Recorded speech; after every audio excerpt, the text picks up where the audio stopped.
Hashem keeps on telling Moshe, I'm going to harden Paro's heart. And he will not send the Jewish people out of Egypt. And all of the commentators say, so why are you punishing him? If you hardened his heart and you turned him into a stubborn mule, so don't expect anything from him. This is a big question. Good question, no? So there's a lot of different interpretations of the famous answer from the Rambam and the Ramban and other Rishonim. If we want to explain this from a maybe a neurological or a psychological point of view, and this is a very profound idea in life, freedom is a muscle.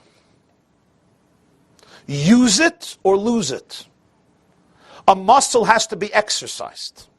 If you don't exercise a muscle, you can lose it. The more I use freedom, the more I'm free. The less I use freedom, the less I'm free. Go back to the regions of the brain. The more I detach myself from the region of the brain that can actually look at a situation, survey it, and ask, what is the right thing to do, what is the wrong thing to do?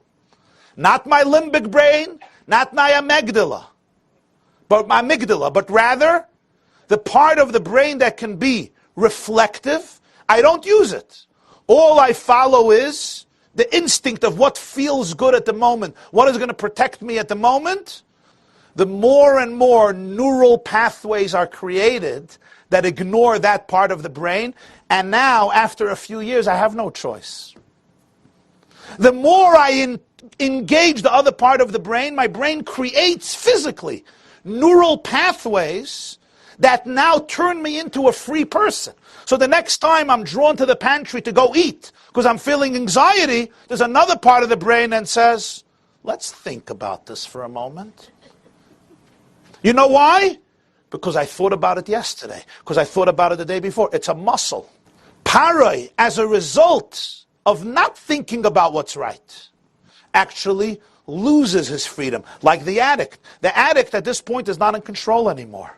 But what made him not in control? What made him not in control were days, weeks, months, years when he or she pursued a completely destructive path, eliminating that, ignoring that component of the brain, creating neural pathways that don't include that dimension of the brain, and therefore it actually becomes a situation where I'm not free.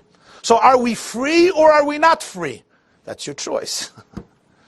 The more I choose to be free, the more I am free. The less I choose to be free, I'm packing not free. This is what the Rambam explains about Paroi.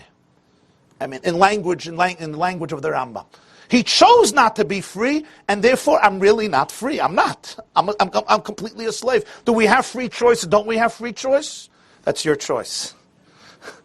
I may not have free choice. Do you really have free choice what you're going to do today? It's really your choice. If I choose to have freedom, I have freedom. If I choose not to be free, every day I have less and less and less freedom, and at some point I have absolutely no freedom. If I choose today to be free, today it's going to be harder because my brains have to learn new pathways. But in a month, in a year, you're a much more free person. Freedom is not a gift only. Freedom is a muscle. People who exercise muscles, the muscles function on an optimal level. Thank you for listening to the Guard Your Eyes Daily Chizuk broadcast. Pass them on to your friends and help spread Kedusha in the world.